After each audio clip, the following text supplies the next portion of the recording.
memperkuat fisik tubuh, peran akupuntur di dalam membantu untuk memperkuat fisik tubuh, khususnya pada penyakit influenza ini, maka sangat diperlukan. Salah satu terapi akupuntur ini bisa untuk membantu memperkuat sistem pertahanan tubuh kita. Nah, kalau kita kembali kepada pembelajaran kita dahulu, pada saat kita di kampus, ya, pada saat kita di tempat kursus, maka salah satu kekuatan dari WC kita itu terletak pada organ paru-paru, Bapak Ibu sekalian. Dalam perspektif akupuntur, sistem pertahanan tubuh kita itu terletak pada paru-paru kita. Nah, dalam akupuntur, sistem pertahanan disebut dengan Wei Qi atau Qi pertahanan, Qi antipatogen. Dan Qi antipatogen ini bisa bekerja dengan baik itu karena support sistem dari organ paru-paru kita. Bapak Ibu sekalian, influenza dalam perspektif akupuntur ini cukup menarik kajiannya Bapak Ibu, karena ternyata di zaman dahulu para pendahulu kita, para guru-guru kita ya sudah mencatatkan semua, dan kita ketahui bahwa ilmu akupuntur ini usianya sudah ada ribuan tahun. Jadi bukan hanya ratusan tahun, tapi dia ribuan tahun. Dalam catatan saat kita masih di meja belajar dulu, catatan sampai 5.000 tahun ya. Bahkan dalam sejarah ya kurang lebih sekitar abad ke-800 ke atas ya. Pada saat itu ada dinasti Ming ya, dinasti Ming itu dinasti Ming itu mengirim utusan yaitu Laksamana Chengho ya, seorang laksamana dari China Muslim, dia mengirim utusan ke Indonesia dengan beberapa kapal sehingga di sanalah terjadi pertukaran, bukan hanya sekedar ilmu tentang pertanian, namun juga pasti juga ada hubungannya dengan ilmu pengobatan. Nah, akupuntur ini merupakan ilmu pengobatan yang berasal dari China, sehingga usianya sudah 5.000 tahun. Yang menarik Bapak Ibu sekalian, yang saya ambil dari Basing Hua, yang dalam berjudul Akupuntur in Clinical Practice dan beberapa literatur yang lain, bahwa influenza ini memiliki tempat yang khusus. Ya. Makanya dia masuk dalam akupuntur, influenza masuk dalam kategori tipe penyakit yang disebabkan oleh angin. Nah, tipe penyakit yang disebabkan oleh angin, Bapak Ibu sekalian, nama lainnya adalah ganmau. Ya, saya ulangi lagi, tipe penyakit yang disebabkan oleh angin, nama lainnya adalah ganmau. Jadi ganmau itu adalah sebuah kelompok penyakit yang disebabkan karena sindrom luar berupa angin yang menyerang paru-paru. Nah, ganmau ini Bapak Ibu sekalian, cangkupan artinya lebih luas lagi. Jika kita ibaratkan gamo itu adalah pohon, batangnya, maka influenza, kemudian rinitis alergika, kemudian alergi dingin, ya, asma, yang lain-lain, itu masuk dalam kategori penyakit kelompok, masuk kategori ganmau. Maka dari itu, jika kita merujuk pada teori ilmu akupuntur, semua penyakit yang dibawa oleh angin, khususnya semua penyakit yang dibawa oleh angin dingin, apalagi sifatnya angin dingin, maka dia masuk pada kategori ganmau, sebagaimana disampaikan oleh Profesor Sengichi. Nah, Bapak Ibu sekalian, apa yang menyebabkan terjadinya ganmau? Ya toh, kenapa sih ganmau, serangan ganmau itu atau influenza itu mudah, tubuh kita mudah terkena influenza? Itu pertama karena satu, pertahanan tubuh kita itu lemah, Bapak Ibu sekalian. Apa yang membuat lemah? Yaitu paru-paru kita, ya. Paru-paru kita itu lemah. Saat paru-paru kita lemah, maka mudah dijebol pertahanannya. Ingat kepada teori kita bahwa Wei Qi, Qi pertahanan itu merupakan salah satu bagian substansi visal dari Yang Qi ya, dalam istilah terapi akupuntur, di mana dia bukan hanya sekedar anti bakteri, anti virus, tapi dia juga sebagai langkah apa Bapak Ibu, menghangatkan tubuh. Maka manakala badan kita kok pada saat misalkan ada perubahan cuaca, tiba-tiba badan kita terasa merinding, beringing atau terasa menggigil, berarti menandakan sistem penghangatan tubuh kita mengalami penurunan. Nah, sistem penghangatan tubuh kita itu mengalami penurunan, itu disebabkan oleh banyak faktor. Salah satu faktor utamanya adalah ketidakseimbangannya fungsi paru-paru kita. Sehingga apa? Begitu fungsi paru-paru kita itu mengalami gangguan, sehingga mengakibatkan dispersi of qi untuk menyebar itu menjadi terhambat. Sedangkan kita ketahui bersama bahwa Qi, energi itu adalah yang menggerakkan darah, dan darah itu adalah ibu dari Qi. Artinya apa? Darah itu bisa bisa sampai terdorong ke kepala, sampai ke permukaan, itu karena ada dorongan energi yang disebut dengan energi Qi istilahnya. Yang bertanggung jawab dalam mendispersing of Qi itu adalah fungsi paru-paru. Dan ini yang menarik Bapak Ibu sekalian. Jadi kalau boleh saya mengambil kesimpulan, dalam perspektif akupuntur, jika kita sudah membahas masalah organ, maka yang menarik adalah ternyata masing-masing organ di dalam tubuh kita itu seperti punya jiwa, Bapak Ibu sekalian. Organ di dalam tubuh kita itu seperti punya ruh. Kalau bahasanya sifat. Contoh misalkan, saat seseorang itu mengalami ada masalah, misalkan dia sedang ujian misalkan ya, atau lagi banyak pikiran misalkan, apalagi pandemi ini, pekerjaannya menjadi terhambat, ekonominya drop, maka terjadi adalah menguras pikiran. Maka saat itu juga organ limpa lambungnya pasti ada mengalami masalah. Seperti itu. Termasuk kemudian yang kedua, bagaimana hubungannya dengan paru-paru? Apa hubungannya dengan paru-paru Bapak Ibu sekalian? Hubungannya dengan paru-paru adalah paru-paru ini sangat lemah terhadap emosi kesedihan Bapak Ibu. Khawatir dan kesedihan itu menjadi satu paket. Nah, jadi artinya dalam bahasa persuasif komunikasi, manakala ada muncul perasaan tidak nyaman di dalam diri dia, muncul ada stresor ya, stresor, kemudian stresor itu datang berulang-ulang kali, yang membuat emosinya menjadi tidak seimbang atau sedih berlebihan, maka pasti akan membuat paru-paru menjadi melemah. Kenapa bisa melemah? Saat pikiran sudah mulai muncak, terlalu berlebihan terhadap stresor, kemudian munculnya emosi yang kedua setelah pikiran munculnya emosi sedih, maka akibatnya apa? Organ lambungnya juga ada masalah, organ parunya juga ada masalah. Secara filosofi using, kita sudah mengetahui bersama bahwa organ tanah itu menghidupi logam. Di semakin bagus tanahnya, semakin bagus kualitas logamnya. Artinya apa? Kalau organ tanah itu lemah, termasuk Ibu, berdasarkan pengamatan yang saya lihat, perlu saat kita membantu pasien kita, keluarga kita, saudara kita, teman-teman kita ya, dengan pendekatan secara terapi akupuntur, maka akan seyogianya lebih baik lagi kita melakukan pendekatan secara terapi psikologi juga ya, dengan pendekatan hipnoterapi, ya, dengan pendekatan persuasif komunikasi. Nah, salah satunya adalah yang dikembangkan oleh Migunani. Nah, punya sahabat saya, beliau sedang mengembangkan hipnoterapi, sehingga dengan metode pendekatan clinical hipnoterapi ini, maka secara kondisi psikis, maka akan bisa ternetralisir. Itu pendekatan secara fisiknya, secara psikisnya. Maka pendekatan secara fisiknya kita bisa melakukan dengan terapi akupuntur.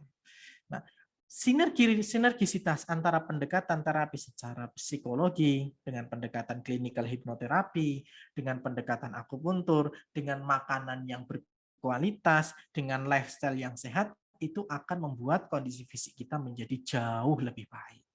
Nah, sehingga apa? Sehingga saat semua itu seimbang sudah terbentuk, maka proses kesembuhan di dalam tubuh kita itu akan menjadi lebih kuat. Nah, ini ada satu hal cerita yang menarik Bapak Ibu sekalian. Salah satu keluarga pasien jadi pernah cerita bahwa ada seorang bapak dia sakit ya, kemudian terkonfirmasi positif COVID, kemudian dia diisolasi di rumah sakit ceritanya, sendiri, tambah drop kondisinya. Nah, namun akhirnya anaknya datang menemani si bapak itu. Jadi akhirnya keluarganya datang menemani karena anaknya juga ternyata ikut positif dan minta dijadikan satu ruang isolasi sama bapaknya. Apa yang terjadi Bapak Ibu sekalian? Bapaknya lebih tenang, ya, lebih trust. Akibatnya apa?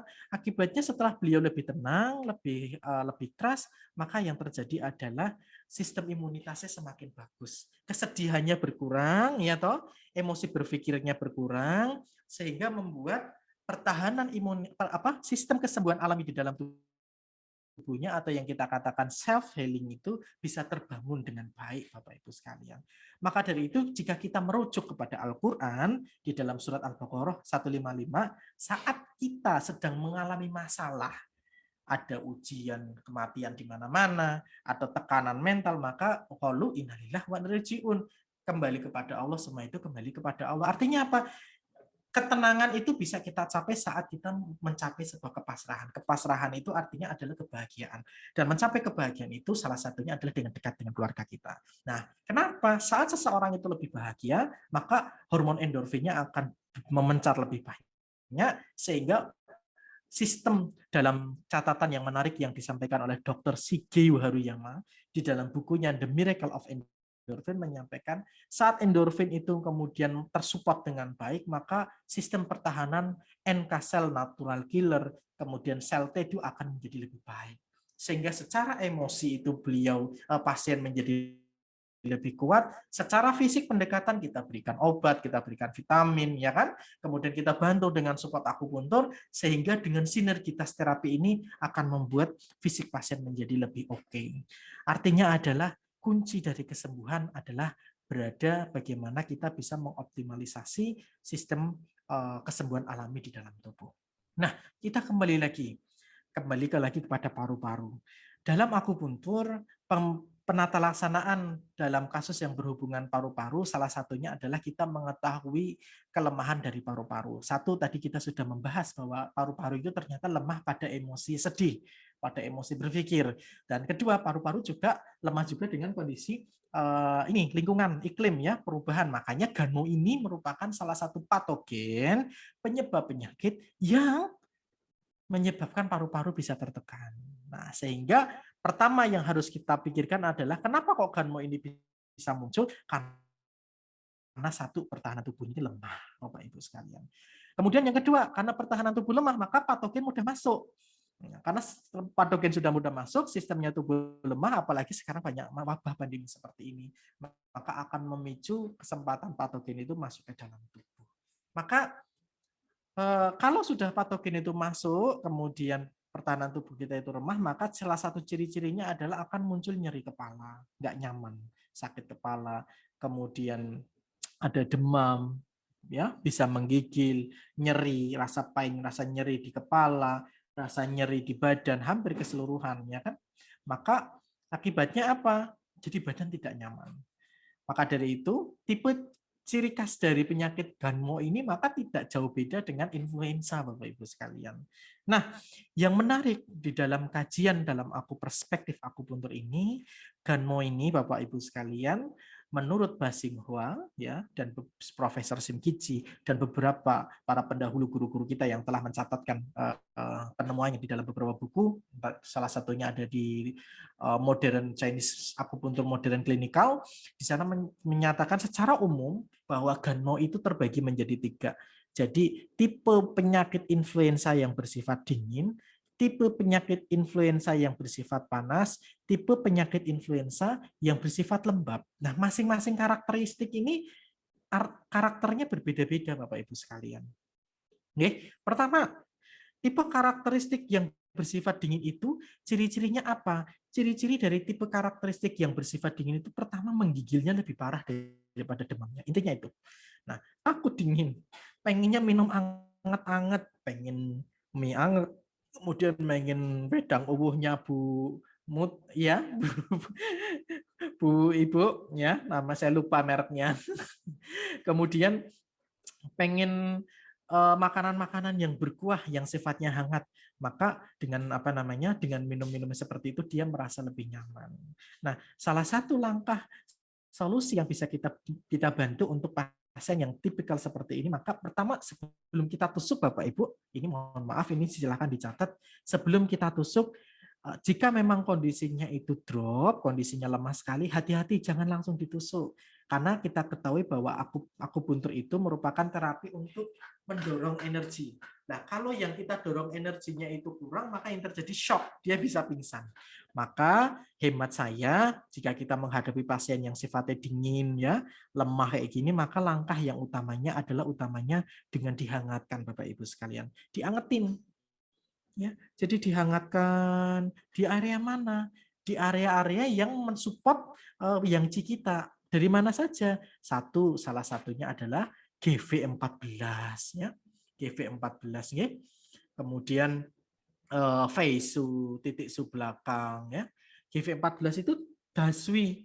Kemudian letaknya di mana? Di bagian leher kita yang paling akhir. Jadi kalau kita nundukkan kepala akan ada tonjolan yang paling menonjol. Di bawahnya persis itu adalah government 14 atau kalau bahasanya adalah tulisannya dazwi. Nah, istilahnya. Di sana dihangatkan. Jadi saat kita menghangatkan titik tersebut, maka peningkatan unsur kehangatan di tubuh pada diri pasien itu akan jauh lebih cepat, Bapak Ibu sekalian.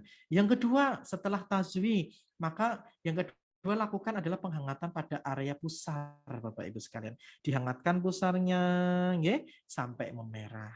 Dihangatkan pusarnya sampai memerah. Kalau dalam literatur disebutkan ada yang sampai cukup 10 menit, ada yang cukup 20 menit. Kalau Basinghua menyampaikan 20 sampai 30 menit. Saya juga 20 sampai 30 menit, tergantung kondisi si pasien. Kalau sudah sepertinya sudah merah, sudah terasa hangat, sudah terasa nyaman, ya sudah kita hentikan. Nah, peningkatan terapi moksibusi pada CV8 ini Bapak Ibu sekalian memiliki tujuan adalah untuk apa? Tujuannya dia adalah untuk menguatkan paru-paru ya.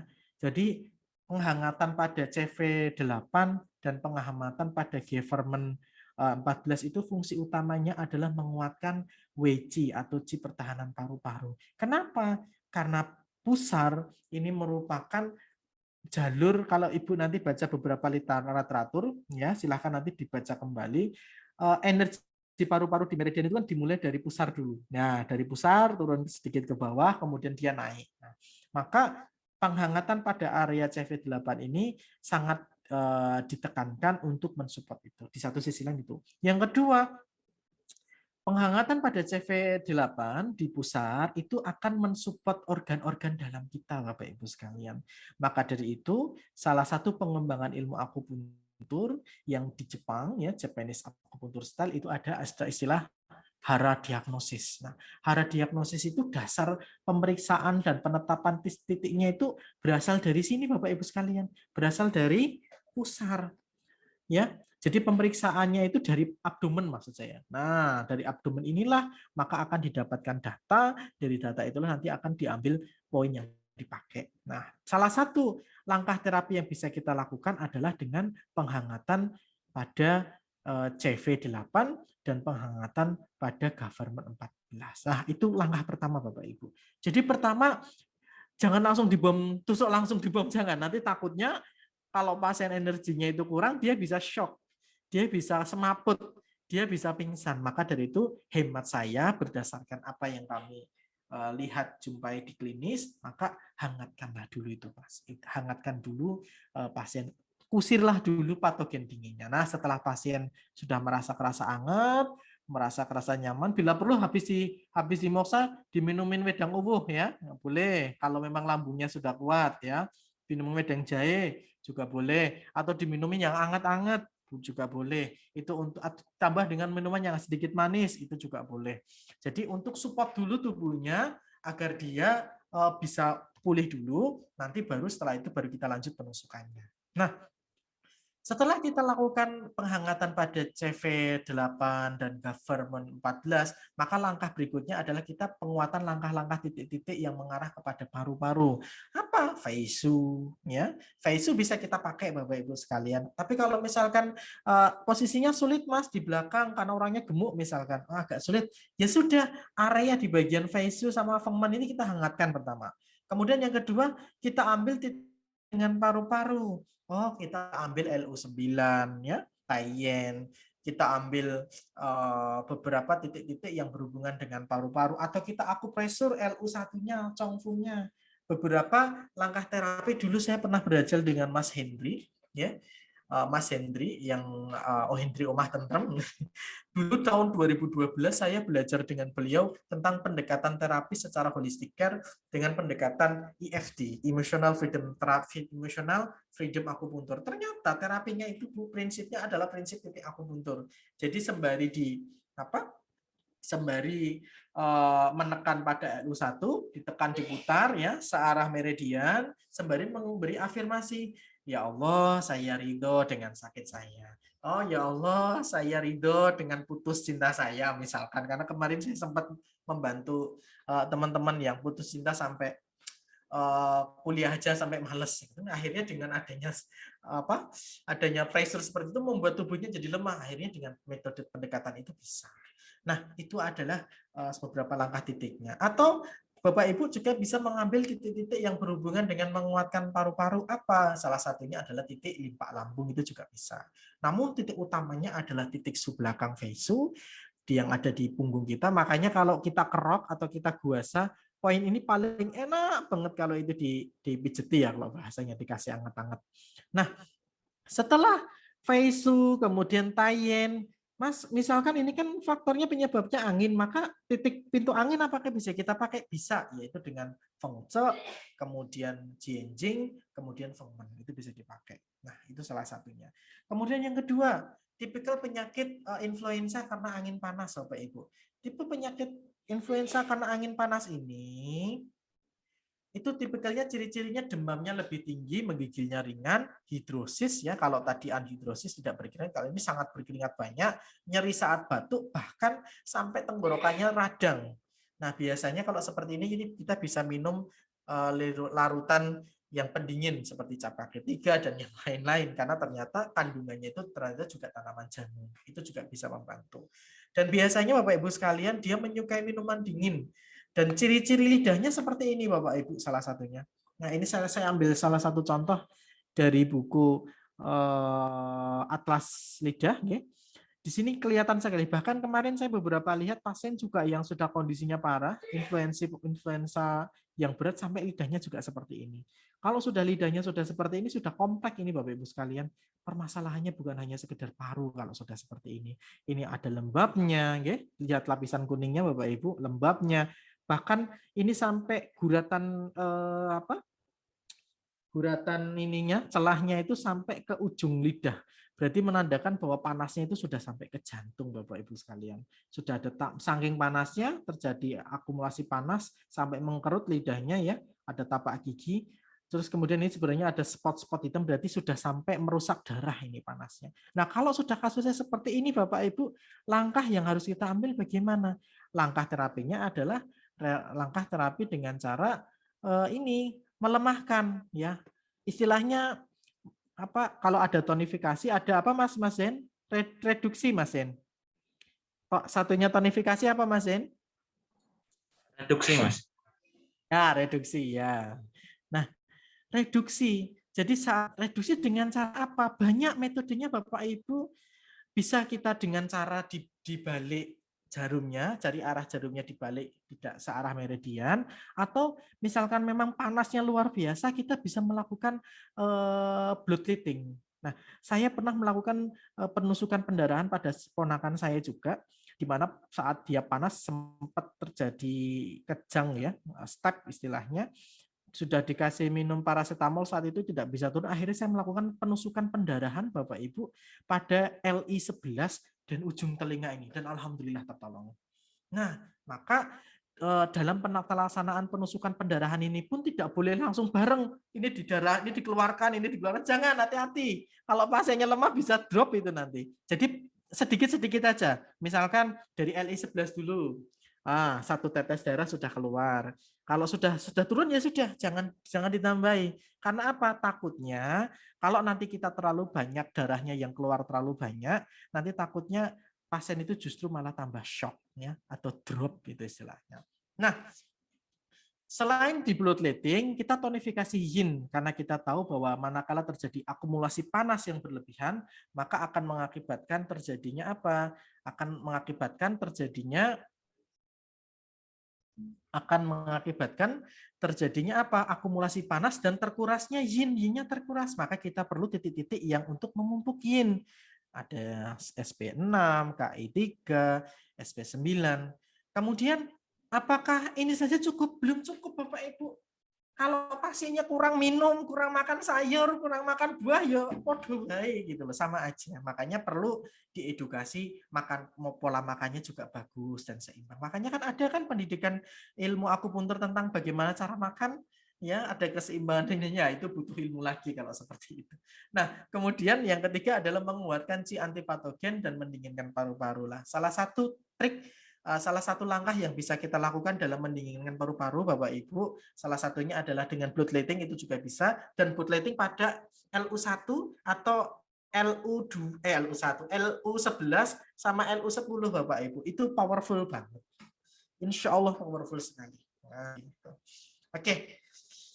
Ini dia bloodlettingnya LI11, Saosang, Daswi, Sichuan, ya, LU10, Feisu juga bisa. Cuman kalau misalkan kadang-kadang kita mau mengeluarkan darah di Feisu juga agak kesulitan, kita pakai ini aja. Ini sudah cukup dalam praktik.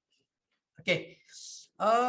Kemudian berikutnya adalah influenza tipe panas karena iklim lembab Bapak Ibu sekalian. Kalau sudah lembab, itu rata-rata yang kita ini saya lihat aja di klinis, itu rata-rata kebanyakan kalau sudah kasusnya lembab ini rata-rata nafsu makannya turun drastis. Nafsu makannya turun drastis. Mual, muntah, minum males gitu kan. Terus ada rasa penuh di dada. Nggak enak di dada itu rasanya, nggak nyaman rasanya. Maka langkah-langkah terapi yang bisa kita lakukan, kita lihat dulu ciri-cirinya.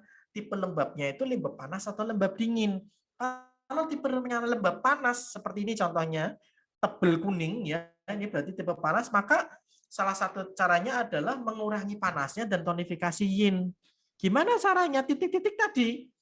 Kemudian yang kedua, memperbaiki sistem limpa lambungnya Bapak Ibu sekalian. Limpa lambungnya diperbaiki dengan titik-titik SP6, SP9, kemudian SD40 Fenglong. Titik-titik sederhana, asalkan penata laksanaannya pas pada kasus itu, hasilnya powerful banget Bapak Ibu sekalian. Nah, dalam penata laksanaan kasus kalau sudah masuk lembab, Bapak Ibu sekalian, ini memang butuh waktu dan butuh kesabaran. Karena biasanya rata-rata kalau penyakit itu sudah terakumulasi lama, rata-rata akan memicu terjadinya lembab. Apalagi kalau sudah penyakitnya bertahun-tahun, waduh, itu kita butuh kesabaran. Apalagi kalau misalkan waktu sakitnya sudah lama, misalkan, maka limpanya semakin tertekan, flekmanya semakin banyak. Nah, inilah tantangan kita. Maka dari itu, saya katakan, dalam membantu mensupport saudara kita yang sakit, maka bukan hanya sekedar terapi fisik saja yang perlu kita lakukan. Maka kita harus belajar untuk persuasive communication. Kalau Mas Hendri, sahabat saya, guru saya komunikasi menyampaikan, kita harus belajar komunikasi persuasif. Apa itu komunikasi persuasif? Komunikasi persuasif itu adalah komunikasi yang di dalam komunikasinya itu memiliki ada terapeutiknya, ada unsur memberikan kesembuhannya. Contoh memberikan kalimat yang positif. Nah, contoh misalkan contoh vaksin misalkan. Nah, dalam komunikasi dalam komunikasi persuasif kita, vaksin itu kadang ada banyak orang yang mengatakan, aduh ini vaksin ini berbahaya A sampai Z misalkan. Maka kalau memang ini sudah, misalkan kita mau tidak mau harus dihadapkan dengan vaksin, maka langkah pertama adalah, oh ya sudah, saya menerima, misalkan contoh, kemudian saya akan mengatakan pada tubuh saya bahwa, hai tubuh saya, ya toh, saya akan mendatangkan tamu untuk kamu latihan ya, tolong ya, temukan titik lemahnya. Saya percayakan saya percayakan tubuh saya ke kamu. Gitu. Jadi bahasa-bahasa persuasif yang sekira-kira bahasa itu akan membuat ringan di dalam pikiran kita dan juga akan mensupport pasien-pasien kita. Jadi persuasif komunikasi, kemudian terapeutik komunikasi itu sangat dibutuhkan dalam proses membantu pasien dengan pendekatan terapi ini. Nah, langkah terapi yang bersifat dengan kasus-kasus yang bersifat lembab panas ini, manakala contoh seperti ini, panasnya sudah sampai darah ya, heat in the blood level sudah sampai darah, kemudian api liver, terjadinya akumulasi api liver dan lembab panas di liver dan gallbladder, menimbulkan toksit, jadi menimbulkan racun, sesuatu yang trouble. Maka langkah jika kita menghadapi kasus seperti ini, Bapak Ibu, ini jelas limpahnya sudah ada masalah. Maka langkah pertama, kalau boleh saya sharing, maka pertama keluarkan dulu ini panasnya. Usir dulu ini panasnya. Dengan cara apa? Penusukan-penusukan yang bisa untuk reduksi. Hilangkan lembabnya. Ya, kalau lembabnya ada di organ, di lambung, maka ambil netting. Jika panasnya ada di paru-paru, maka ambil EG. Jika panasnya ada di gallbladder, maka titik kedua gallbladder dari paling ujung ya. Itu seperti itu. Nah, di satu sisi lain, jika kasusnya sudah seperti ini sudah sampai organ, maka titik-titik subbelakang harus kita ambil Bapak Ibu sekalian. Kita melihat kondisi pasien. Jika memang pasien itu nyaman, enak, kita bisa tambah. Tapi kalau memang pasiennya ada sedikit ketakutan, kita pakai minimalis jarum. Nah, kalau kita menggunakan minimalis jarum, maka kita bisa menggunakan konsep teori terapi akupuntur dengan pendekatan jam organ. Nah, itu menarik. Itu asik sekali itu kalau sudah pakai seperti itu. Nah, Bapak Ibu sekalian, pada kasus-kasus yang sifatnya panas ini, maka prinsip akupunturnya membersihkan panas, membersihkan lembab, tonifikasi yin, kemudian perbaiki limpa lambung dan parunya. Titiknya apa? Nekwan, Susanli, ya. Nekwan untuk melonggarkan dada, Susanli itu untuk menguatkan paru-paru, untuk menguatkan lambungnya, Fenglongnya membersihkan lembab, Sanjido itu untuk limpanya, dan Cungguannya itu untuk area lokal, untuk organnya, Bapak Ibu sekalian. Ini titik-titiknya. Ini insya Allah materinya akan saya share ke Bapak Ibu sekalian. Nah, oke. Nah, seperti itu. Halo? Halo? Hai. Hai? Hai. Halo, ya baik. Ini saya akan mengundang pasien. Sepertinya insya Allah jam 2 beliau datang ini. Sebentar, saya membalas ini dulu ya, biar beliau sudah datang. Pak, sudah siap? Nah, ini sebentar ya Bapak Ibu, saya balas dulu ini WA-nya. Sudah siap?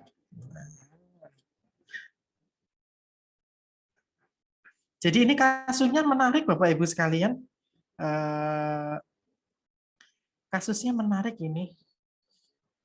Bapak Ibu, kasusnya ini punya riwayat lambung kronis ya. Jadi nanti kita akan bisa lihat di lidahnya. Kasusnya juga punya riwayat influenza berat. Nah, kebetulan kemarin beliau itu salah satu pasien yang kami edukasi untuk isoman. Nah, jadi beliau pada saat di rumah saya kirimi wedang uwu ya. Coba kalau Bu Mutia di sini, saya sudah beli sama Bu Mutia itu dekat pasar ya.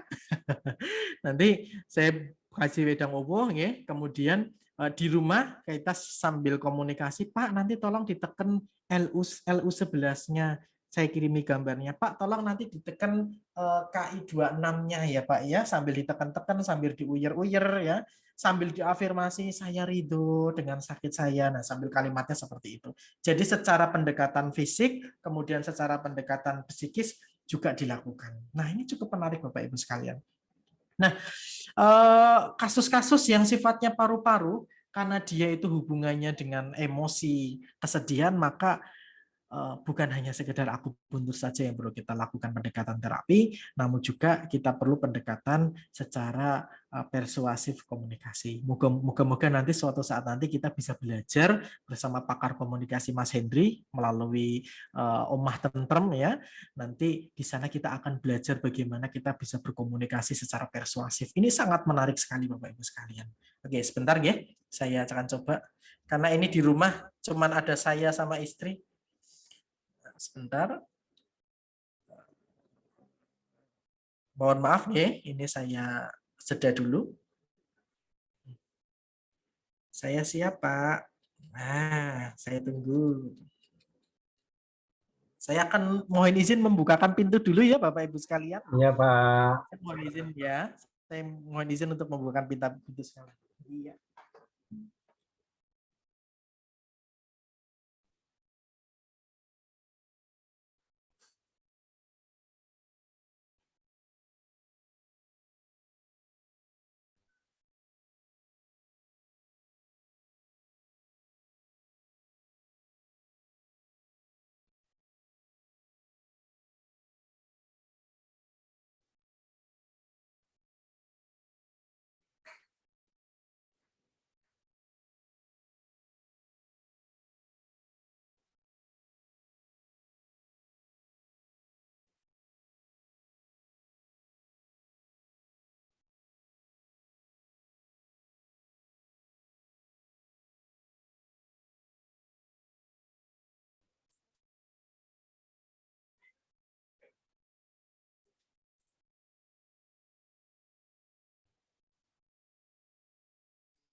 Udah minum belum tadi?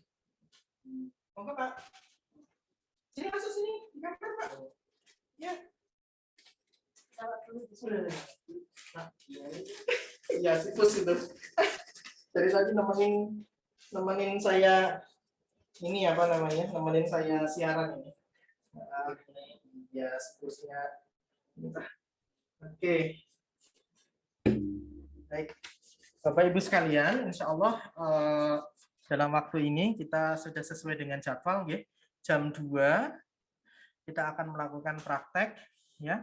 Kita akan melakukan praktek untuk penata laksanaan terapi dalam kasus influenza. Dan yang menarik dalam kasus ini, pasien ini merupakan ada riwayat lambung juga ya Pak ya? Ya. Oh, Masya Allah. Dan sempat kemarin ada semangat ujian COVID ya? Dan alhamdulillah sudah bangkit ya. Masya Allah ya, Bapak Ibu sekalian, nanti saya akan melakukan persiapan untuk pembenahan kamera dan segalanya. Oke. Ini saya mohon izin untuk menutup kamera dulu untuk mempersiapkan videonya. Ini saya mohon izin untuk